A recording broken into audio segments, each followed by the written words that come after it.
Veuillez ne pas circuler, je vous prie.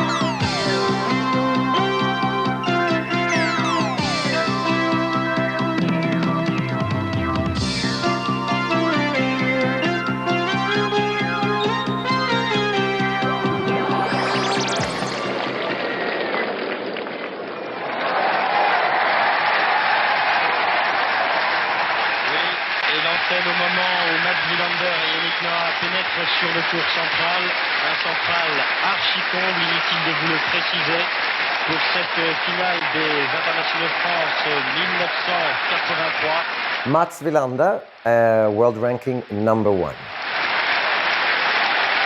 Mats Wilander, tenant du titre. August 22nd, 1964. Et qui a accompli cette année encore in Växjö, in the south of Sweden. Un excellent parcours pour parvenir en finale en éliminant au premier tour. I played tennis because my dad, my father, was working at a factory in the small town that I lived in with about 400 people. And he was in charge of the sports teams that would play representing the factory when they went to the big factory championships for the same company, and there were, I think, 4 or 5 huge factories. He was in charge of that. Of course, he was working industrial work in the factory, but he was in charge, and he had a football team. He was able to have an ice hockey team, and the women, and my mother worked there as well. She was part of the handball team. And one year he couldn't get enough players. And of course, this was the biggest thing for my dad and my mom, to leave my small town. I never went out of Sweden with my mother and father. The first time I went out to Sweden, I went with my school. So we were very normal. We would go camping. But for them to go 5-hour, 6-hour drive north was huge. This is our best trip. And then he realized that they have tennis. And for tennis, you just need 2 guys. And so him and the other guy was our neighbor. They decided to turn the parking lot into a tennis court. So they put new asphalt. So it's black asphalt. And they made a tennis court. And the day that they made it, they had our neighbor was standing there, and he was pointing to all the cars. You have to go park on the grass. You have to park on the grass. And this is the story my dad told me, because they built it 5 years before I was born. Mats Wilander, qui était classé tête de série numéro 5 en fonction de son classement ATP. It was a court with no fence behind. It was like a very soft chicken net. So it had big holes in it. And on the one side, it was okay because it went up towards the street. So if the ball went through the net, it would hit this side of the hill and the ball would come rolling down. But on the other side, it was the biggest railway line, train line in Sweden that goes from Malmö all the way to Stockholm and then all the way up north. And it went through our little village for some reason. We were on the main train line. And the train line was about 50 meters behind the court. So anytime a ball went through this net, the ball would roll all the way, and it would roll underneath these big iron gates, and the ball is lost forever. So you learn how to A, keep the ball in play, and B, play everything, because if the ball goes past you and it goes through the hole, you're going to lose that ball. And I grew up with playing with sort of 2-3 tennis balls. Mats Wilander, 5e joueur mondial aujourd'hui. And And then he did one genius thing, which I don't know why. He built a wall, a wooden wall that was angled, not straight, but angled like this. So that's where I started playing tennis. My two older brothers started playing tennis, and then when I was little, I started playing against the wall because nobody wanted to play with me. Il fait très chaud sur le central de Roland Garros. I had this game where I would go cross-court forehand to the backhand, and then backhand cross-court, so the ball is going like this. And then, right, so forehand here, hit the wall, the ball come out here, hit backhand, hit the wall. And if I missed with the one side, so if I hit the forehand, not cross-court enough so I couldn't hit a backhand, then the backhand would win the point. So then I had these matches between my forehand and my backhand. Plus de 30 degrés. But I remember my parents telling me that you have to stop hitting a ping pong ball against the wall. Because I would stand there and go and try to get to 200, 300 and do it as fast as possible. And that's what I remember the most. It's that match you have to stop because it's so annoying. Et pour le vainqueur, ce trophée qui sera remis vraisemblablement par Monsieur Philippe Chatrier. I've grown up winning as a junior everything. Like everything. All the Swedish national championships that I played in my age group, I always won. I won the Junior European Championship when I was 14, 15, 16, 17. And then I didn't play when I was 18. I won the Orange Bowl. We won the Jean Barotra Cup in Le Touquet. I mean, I won literally every junior tournament that I played against my age. Of course, I lost to the guys who were 1 year older or 2 years older. But so when you lose to an older player, I was always able to give myself some room to be okay. Well, he's 1 year older. He's 2 years older. He's 3 years older. But I had this thing, I'm not losing to, well, I can't lose to a guy younger than me. So I think that when I started winning on the men's tour, I think it turned into just winning.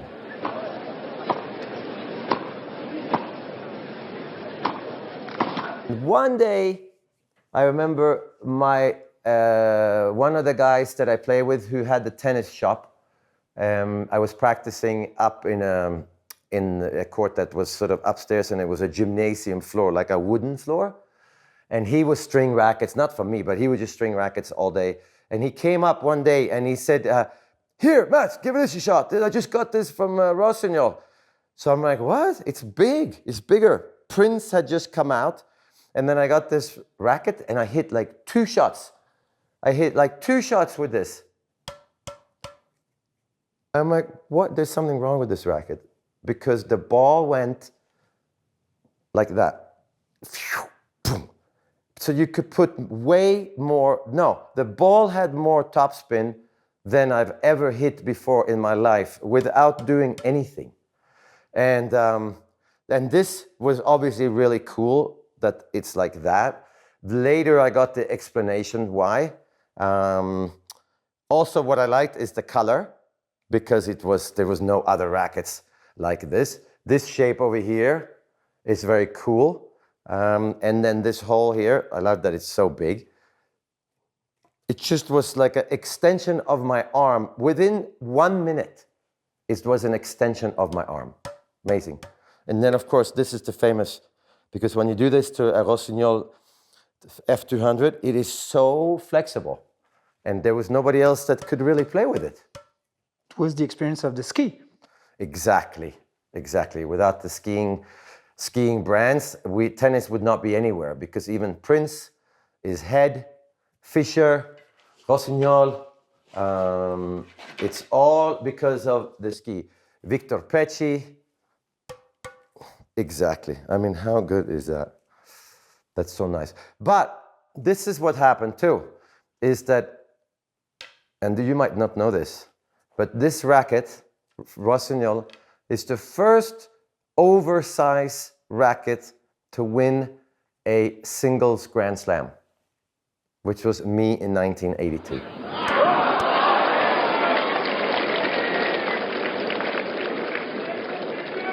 Quarante-quinze. S'il vous plaît.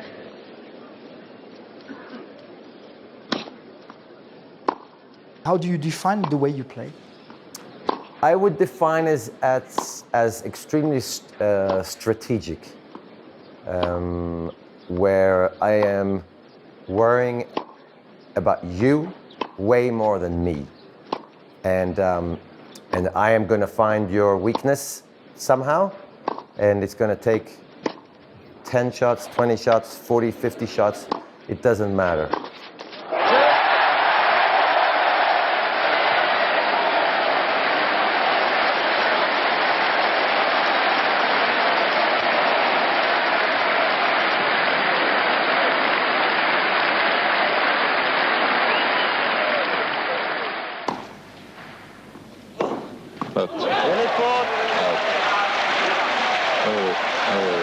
Je crois que cette balle de Rossel-Whistler est dans le couloir. Monsieur Dorfman ne reviendra pas sur sa décision.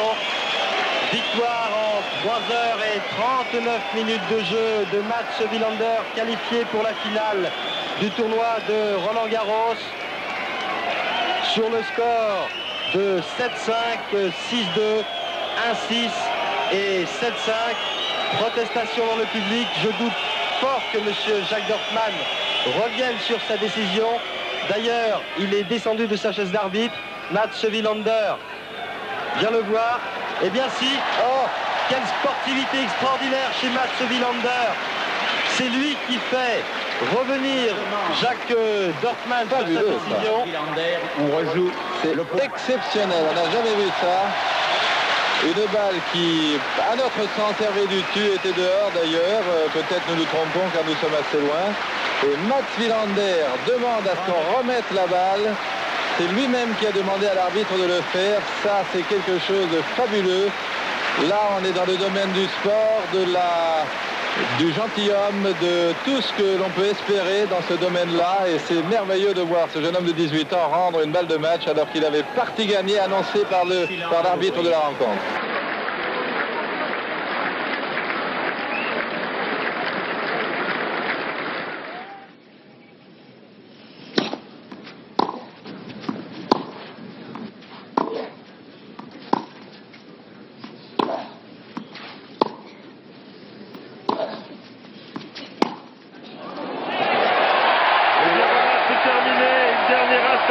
Très longue, Mats Wilander en 4h42 minutes succède à Björn Borg. Le score de la partie 1-6, 7-6, 6-0, 6-4. Toujours un moment extraordinaire que d'assister à la naissance d'un très grand champion, Jean-Paul Lotte. Et il est déjà à 17 ans et demi.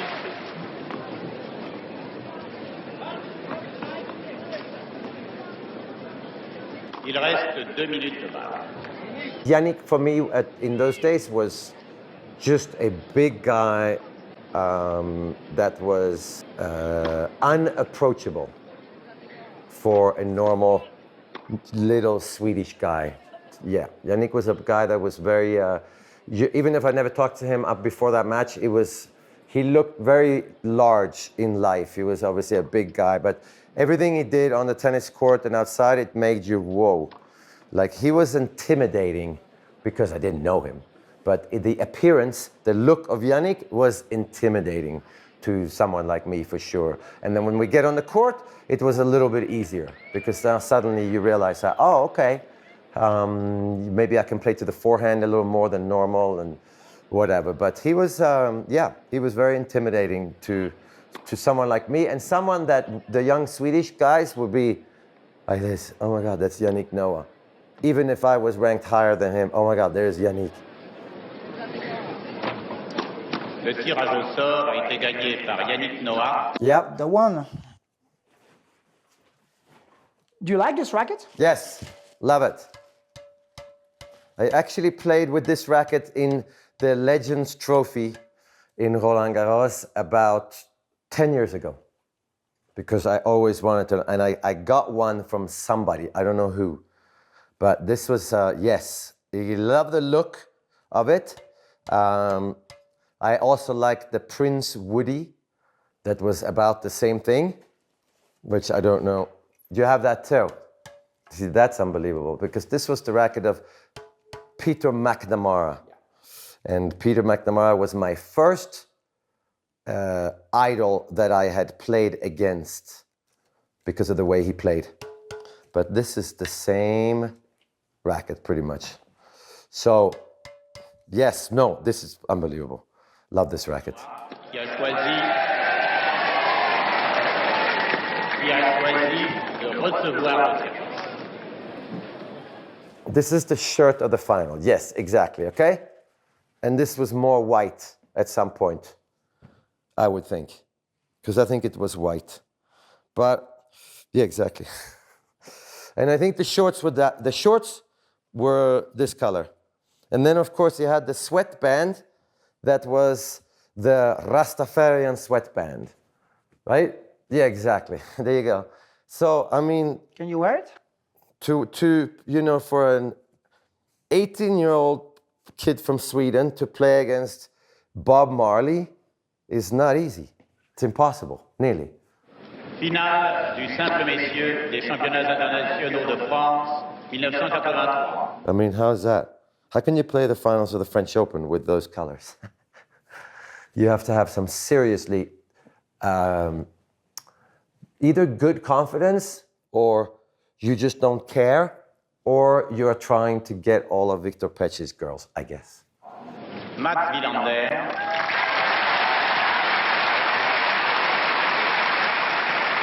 Contre Yannick Noah.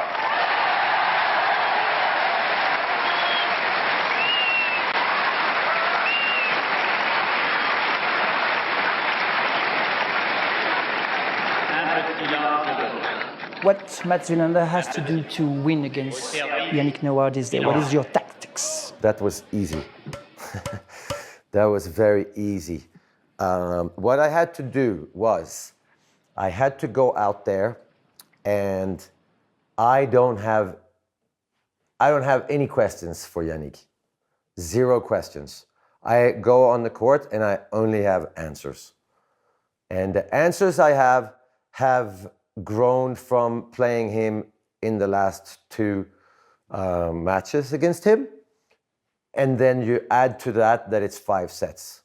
And the answer to him coming to the net is that I am going to pass you. If you come to my backhand, I'm going to pass you either down the line, cross court, I'm going to hit a lob over your head. I am most probably going to be able to hit my forehand with enough spin that Yannick could not take the backhand and slice it and hit a good approach shot. So I'm not worried about him coming to the net off of my forehand.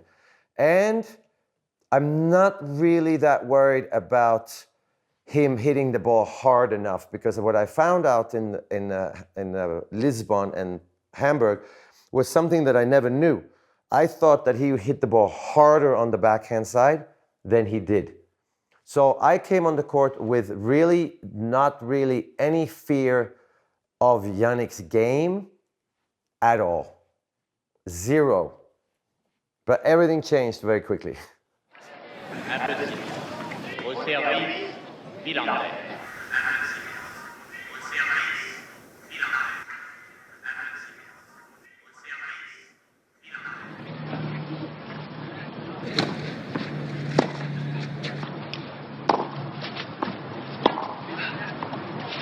Donc il est prêt à jouer 5 heures de suite, notre ami Wilander.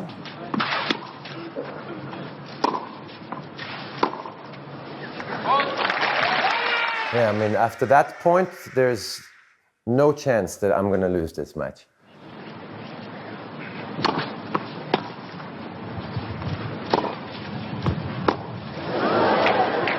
Even less chance right now. 30-0.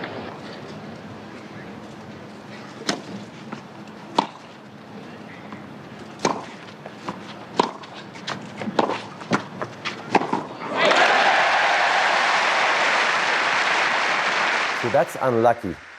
That was a good passing shot down the line, which I get 40 love, and then I win the first game.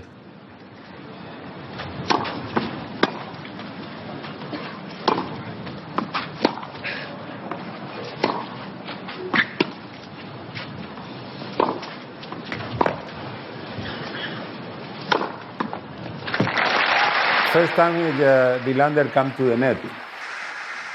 I mean, this is a great start. Like, that's 3 really good points.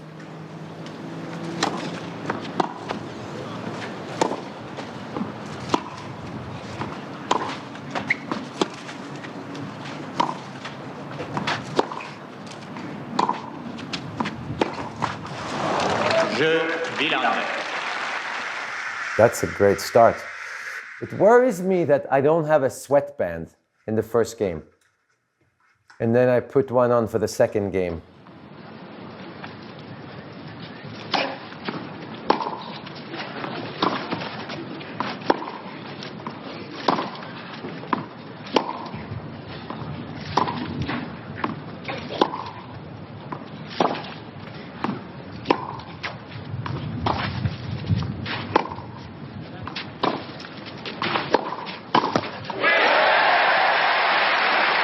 So I've seen 2 points, 2 passes up the line. Yeah, I remember that point. That was scary, to be honest, because he guessed right, and I thought that there was very few people would play like that forehand volley.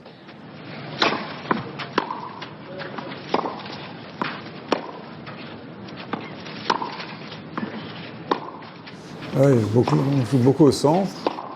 It's a little tense, as you'd expect in the first stages of a final. Noah seems very calm. He just waits and... There it comes again. Yeah, and that's what I remember the most, is short, sliced backhands in the middle of the court that I had to move forwards and be closer to Yannick, and now he looks like he's 3 meters tall.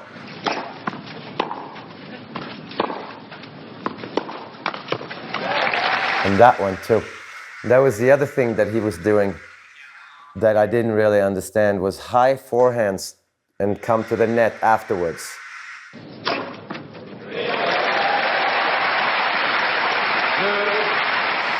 So that was an unbelievably important game for Yannick. It seems like he has a good start of the match, the same way as when he played Ivan.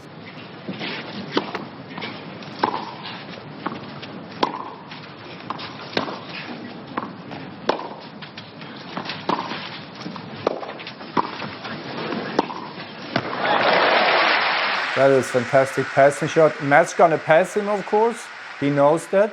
If I was watching this match on this, in the stands, and I was coaching me, I say after the first 2 games, there's no chance that Yannick is going to win this match.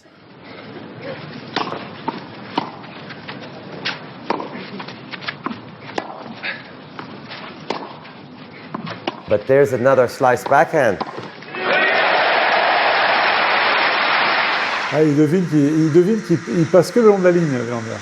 All his passing show was down the line. Et à mon avis, Yannick devait le connaître et le sentir, parce qu'on le voit partir du bon côté chaque fois, là, sur les points qu'on voit. Somebody told him to cover that line. The problem that I had was that I was starting to hit my forehand really short. And I'm not sure if Yannick caused it, but when I was hitting my forehand really short, he was able to take the backhand and slice it. And this is one thing that I never thought was going to happen.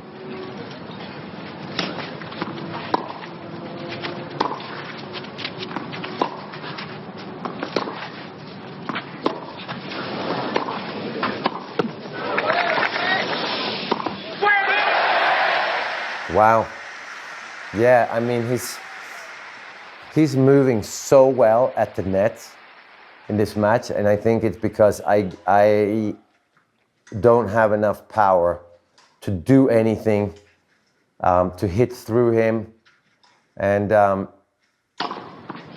don't have enough power in this match to do anything on off of his forehand, because his forehand is doing nothing sometimes, and I can't do anything, and he's just waiting for me to hit a short ball to his backhand again.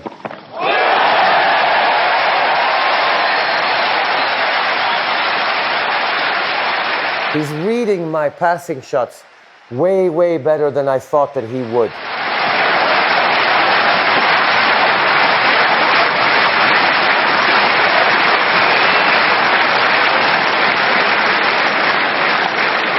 Noah.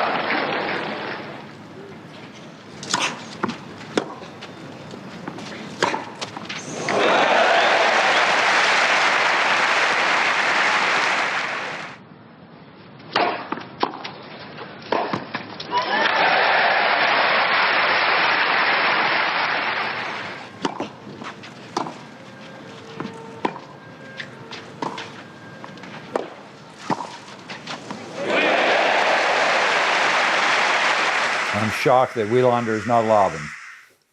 Shocked.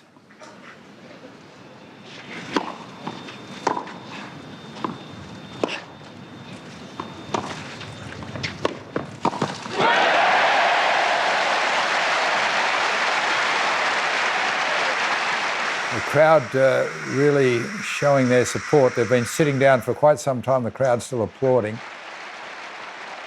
This match wasn't necessarily difficult to play in terms of the crowd, but I think more than anything, it helped Yannick to string together a period of time of winning point after point after point after point after point.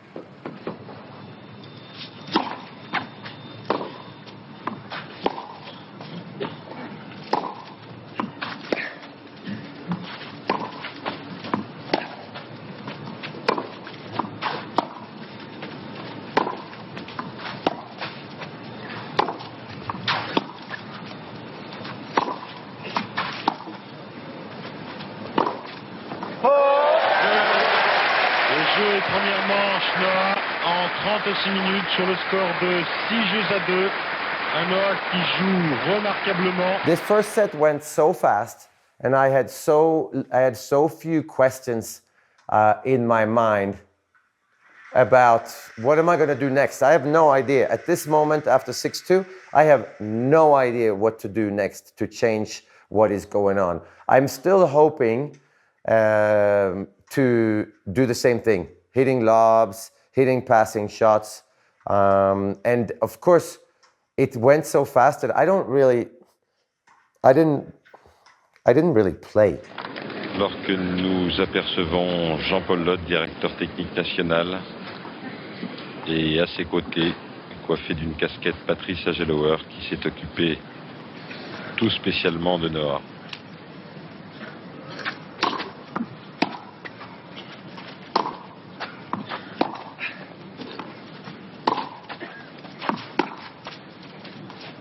Mats feels like he has to attack a little bit. He has to go for his shots a little bit more. But he doesn't really hurt Yannick when he's playing from the back of the court.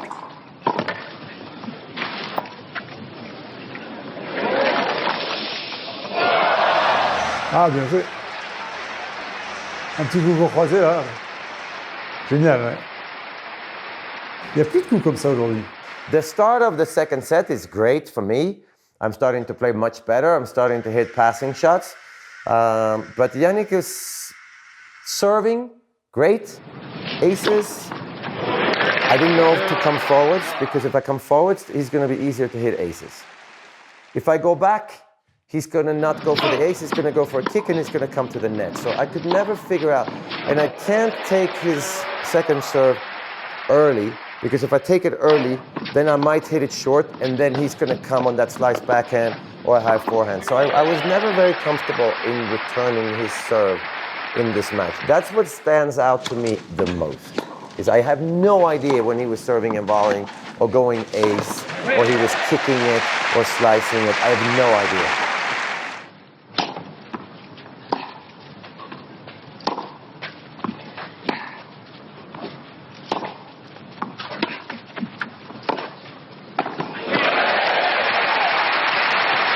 This is when he starts believing that he might have a chance to win this match, to be honest. It's up to me. If I can keep up my level, the way I play, I have a good chance to win.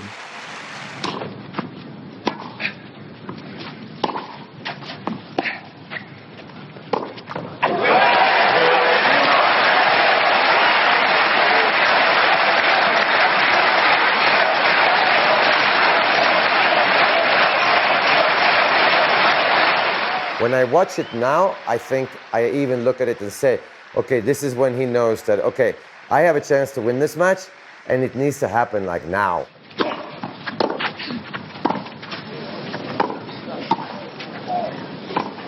These points are unbelievable right now.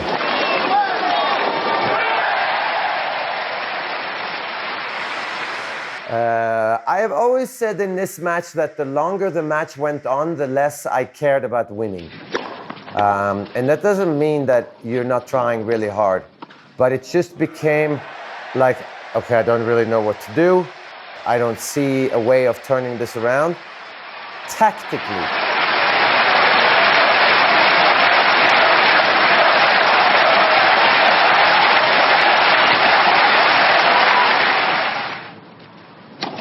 (6-2, 5-3).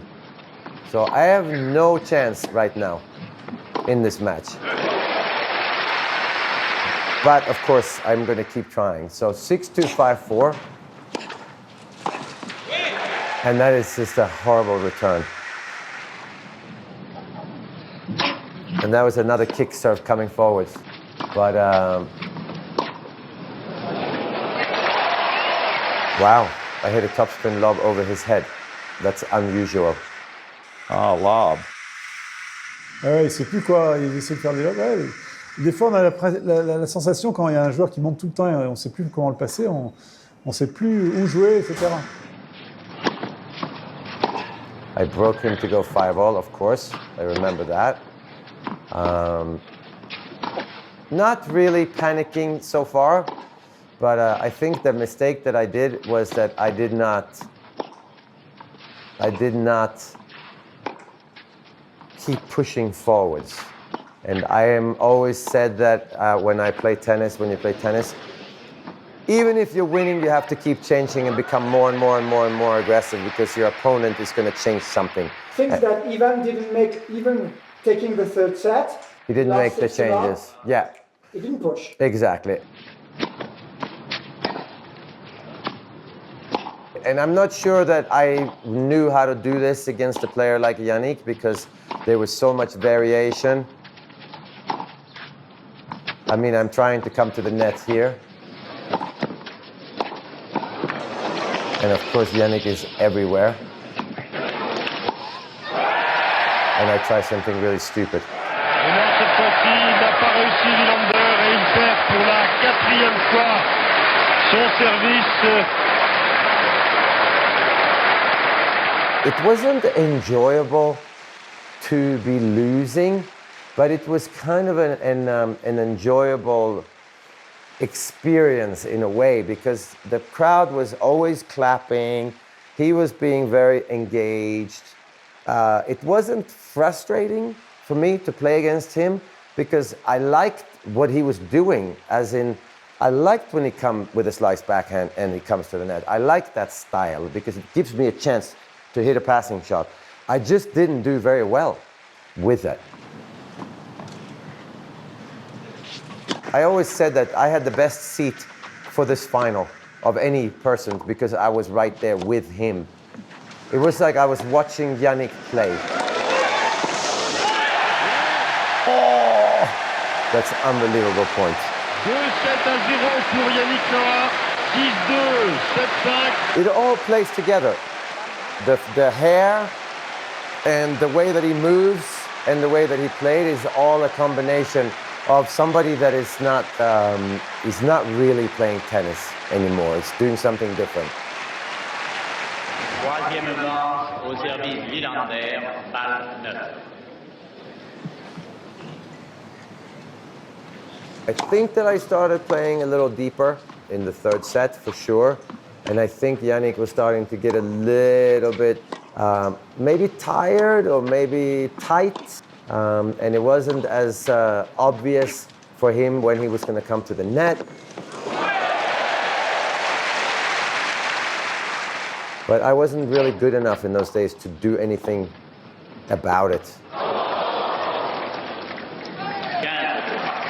And the other thing is Wilander, I can't imagine, Wilander should be coming forward much. Wilander is never at the net, never. It's often said about some of the European players, the only time they come to the net was to shake hands, but Mats came a little bit more regularly than that, but not much. I think I allowed him to stay in the match in the third set a little bit too much, maybe, but I learned from Yannick that, you don't have to hit the ball hard to come to the net. You can hit the ball slow and get really good precision, and then the other player has no power. And that's what he made me feel like. He came to the net on shots that didn't give me any power to do anything with. Where other players would come to the net on a hard slice backhand, he would come to the net with a lot of spin or a slow forehand, and it made me feel like, okay, I have to do everything, even though he's standing right in front of me at the net. Yeah, it's a fantastic point. But now it's longer points. Yannick starts to feel, looks a little bit more tired. There's no reactions anymore, which is kind of strange, but at the same time, it's also maybe a smart move from him to not get too excited.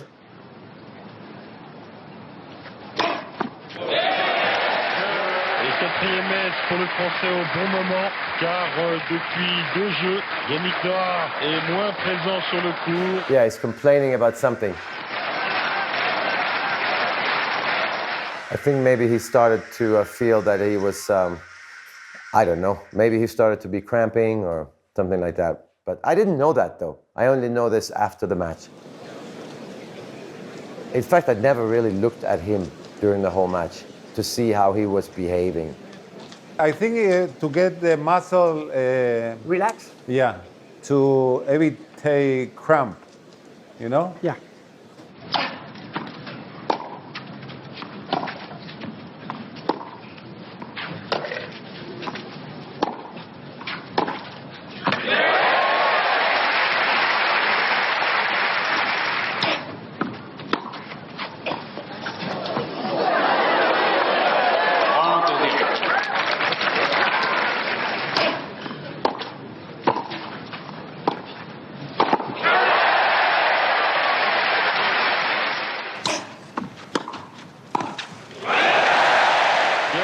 Les premières balles de Noah sont passées, il est venu systématiquement, il a enchaîné service volé, il a raison.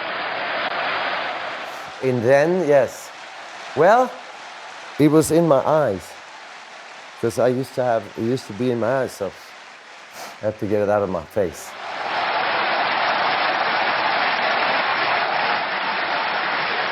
But he's close to the finish line. He knows that I have to dig deep. I'm close, come on.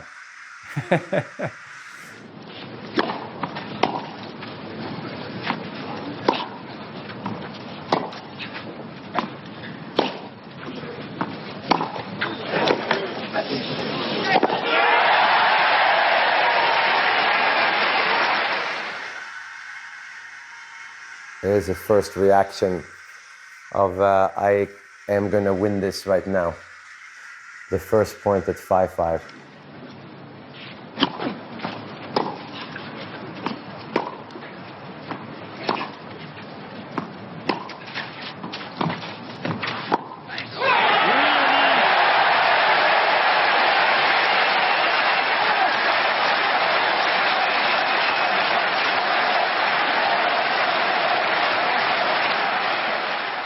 Well, you feel like he has to win. You feel like Yannick has to win this set to win the match. So he was 6-5 and didn't win the next game.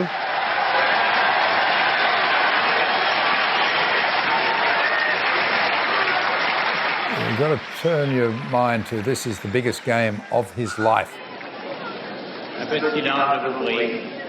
He's only got to win one game to win his national championship. Balle 9. And new balls, too. Yeah. New racing balls.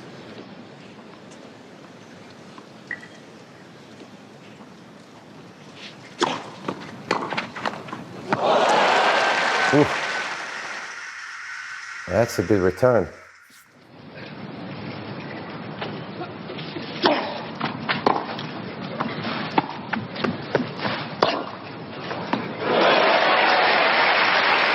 good passing shot, okay? Well, 2 winners.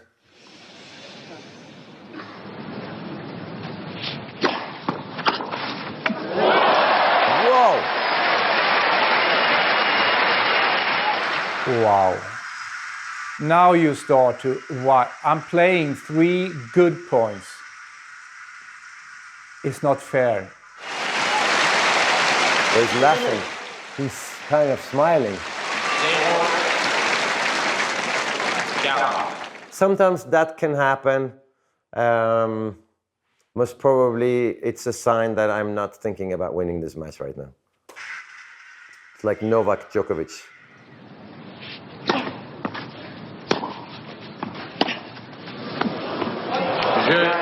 Ooh, and that was a very, very tense backhand from Yannick.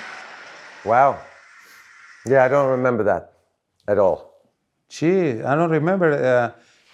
Second time for he have problem to close. Je vous rappelle que le premier des deux joueurs qui aura marqué 7 points et s'il a 2 points d'écart remportera le set.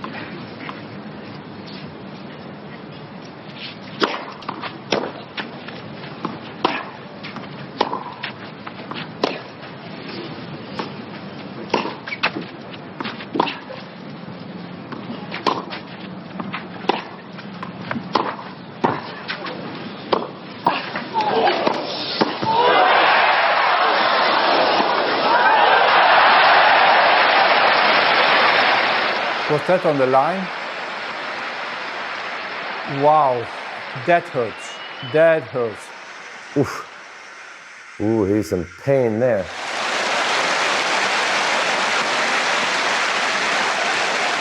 The forehand volley, I thought I missed it, to be honest. Because I only hit like 1 every year. No, really.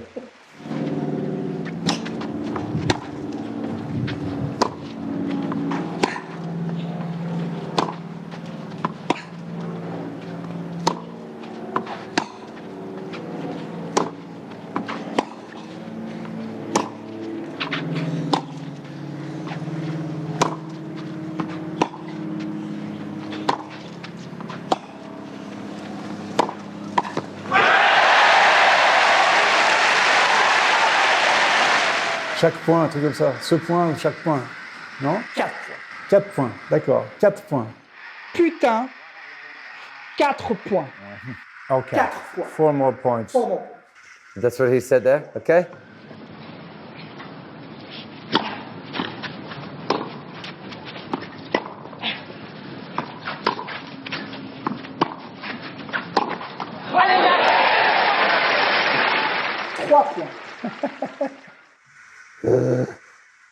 Ça va.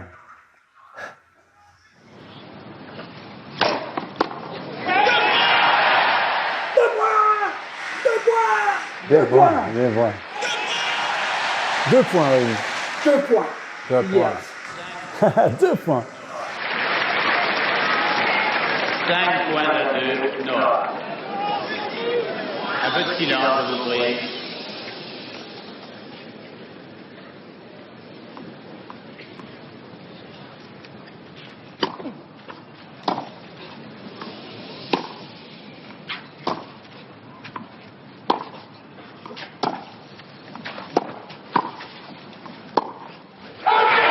Et 4 balles de match pour Yannick Noah.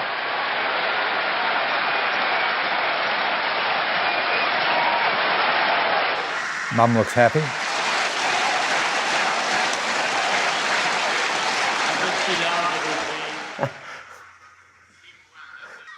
His mother, she was very involved.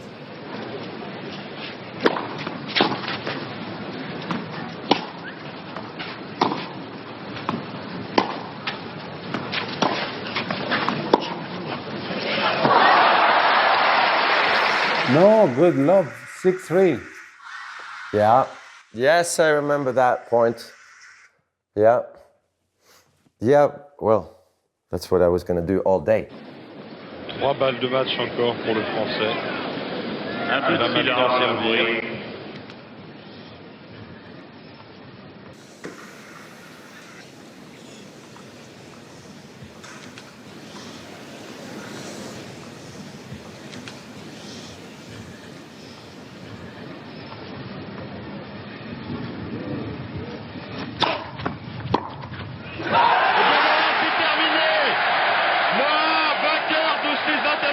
France 1983. Something happened behind me, which was noisy.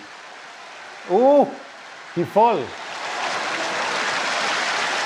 And then Yannick and I had a quick handshake, and then, of course, it all happened afterwards. Son père, Zachary Noah, s'est précipité sur le central pour embrasser son fils.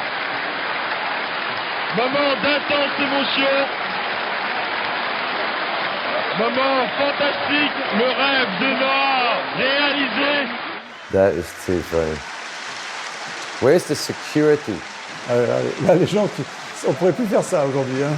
I wonder when the last time a court got filled up like that after somebody won a match. I wonder if that's ever happened again. I don't think so. I don't think so either. Un parcours prodigieux du Français. Il s'en va voir Patrice Agelower, Jean-Paul Lotte. Patrice. Immédiatement, Patrice Agelower sur le court central.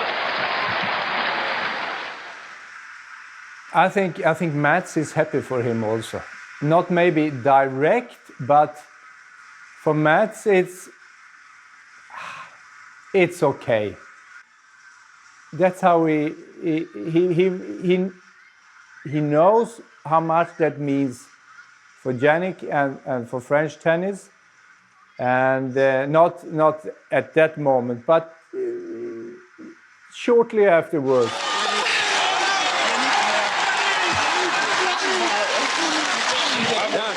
You also, when you play big matches like that, or even if you play long 5-set matches against an opponent, and there's a certain bond then, because no one that final, no one can take that away from these two players. There's something that belongs to them. And they're always going to have that in common, all the time when they see each other.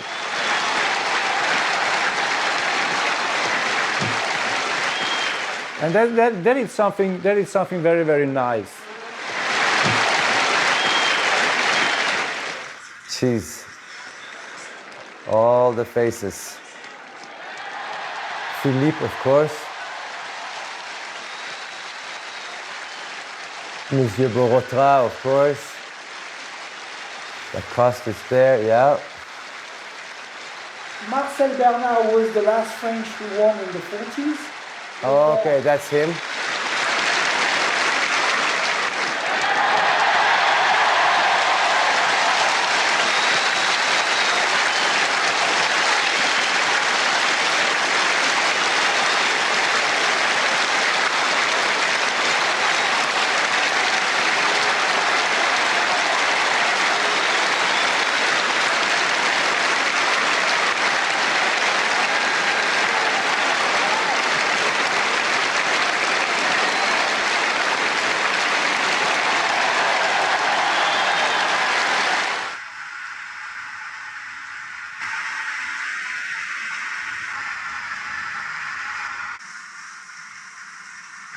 He's so happy. Cool. Very cool.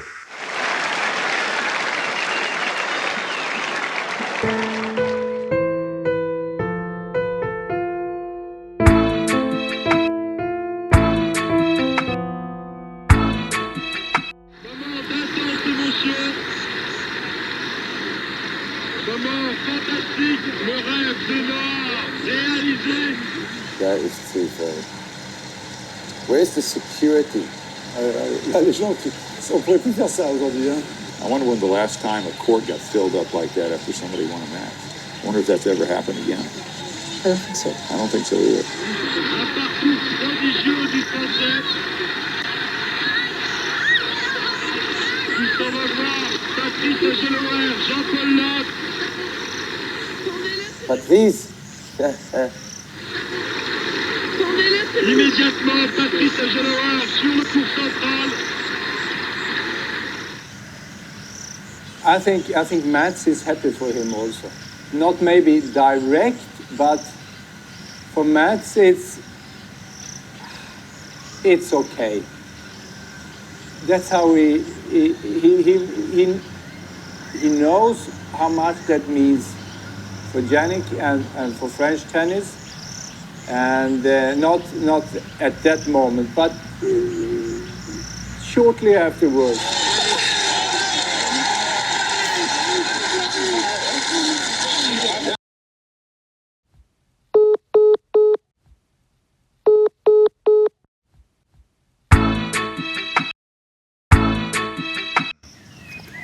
Hey guys, here I am 40 years later. Almost by the day. And you cannot imagine the emotion that I felt hearing you guys being generous about talking about someone else. You all had your careers, your adventures, and you took the time and you gave your heart and soul to talk about your brother Yannick. You know, I appreciate, you know, this is very important to me, it means the world to me. We played, you all beat me one day. We all had so many adventures together. But to just step aside and give this to me and make my moment special. This moment is special because of you guys. Anders, tack så mycket. You know, we're brothers. Victor, brother, so many adventures on and off the court. Pat, long time no see. So good to see you, man. I haven't seen you since almost, you know. J.A. I copied your fucking serve. Remember memories with Cashies. Party back in days. Look up to you guys. And to you. Ivan, thank you, man. I know so many people ask you so many things, and for you, I know it means the world to me that you do the time. Just go back to one time that I beat you when you kicked my ass so many times. Roger, mon brother, j'ai encore vu des photos, pas seulement de cette aventure qu'on a eue en commun en demi à Roland, tous les deux. Et que putain, t'étais à la fête 3 jours après à la maison. Brother, quoi, tu sais. Et Mats. And then Mats. Mats, you're so fucking, you're a champion, bro. Look up to you. I'm proud that you're in the picture, the most important picture in my career. You're in it. I'm sorry about it, but you're in it. You won so many times, but who cares, really? My friend. And when the lights comes off, what's left, you know? 4 years later, friends, smiles, gratitude, our journey that we shared together. So thank you guys. So love. Bye. I'm trying to smile, I'm getting all fucking emotional about it, but I'm overwhelmed. I could not believe that all of you guys would just take the time just for me after all these years. So you have to understand I really appreciate it. Really. In my heart. It's all about feelings and vibes. Take care, bro. That's it. Come to Cameroon. Come visit your brother in Cameroon, brother. There are trees and nature here, man. Love.